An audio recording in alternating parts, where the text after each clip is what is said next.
नमस्कार. 20 एप्रिल 2026च्या दैनिक चालू घडामोडींच्या सत्रात आपले स्वागत आहे. आजच्या सत्रात आपण GS 1, 2, 3 आणि प्रिलिम्सच्या दृष्टीने अत्यंत महत्त्वाच्या विषयांवर चर्चा करणार आहोत. चला तर मग सुरू करूया. इराण युद्ध आणि खतांचे संकट. सध्या जागतिक पातळीवर अमेरिका इस्रायल विरुद्ध इराण असा संघर्ष सुरू आहे. यामुळे फेब्रुवारी 2026 पासून हॉर्मुझची सामुद्रधुनी बंद करण्यात आली आहे. याचा सर्वात मोठा फटका भारताच्या खत पुरवठ्याला बसला आहे. किमतीत वाढ. युरियाच्या आयात किमती फेब्रुवारीतील $500 वरून आता $950 प्रति टनापर्यंत वाढल्या आहेत. पुरवठ्यातील तूट.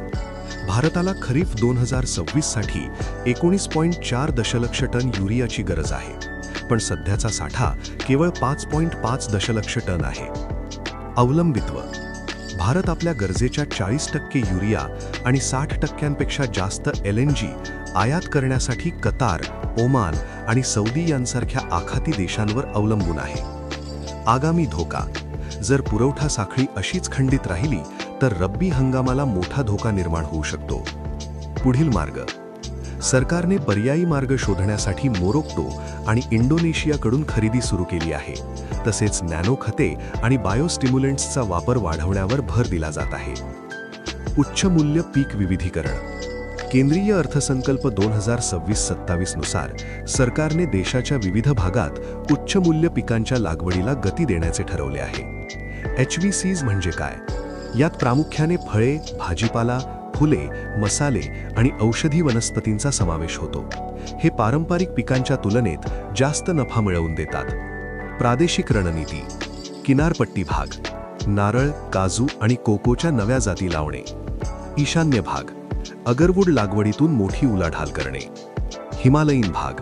अक्रोड आणि पाईन नट्सच्या उच्च घनता लागवडीला प्रोत्साहन देणे. 2030 पर्यंत भारतीय चंदन आणि कोकोला जागतिक स्तरावर प्रीमियम ब्रँड म्हणून प्रस्थापित करणे हे सरकारचे उद्दिष्ट आहे. तंत्रज्ञान आणि पायाभूत सुविधा. G20 उपग्रह. इस्रो 2027 मध्ये G20 सदस्य राष्ट्रांसाठी एक विशेष उपग्रह प्रक्षेपित करणार आहे. हा उपग्रह हवामान निरीक्षण, प्रदूषण ट्रॅकिंग आणि आपत्ती व्यवस्थापनासाठी रिअल टाइम डेटा देईल. भारत सामुद्री विमा पूल.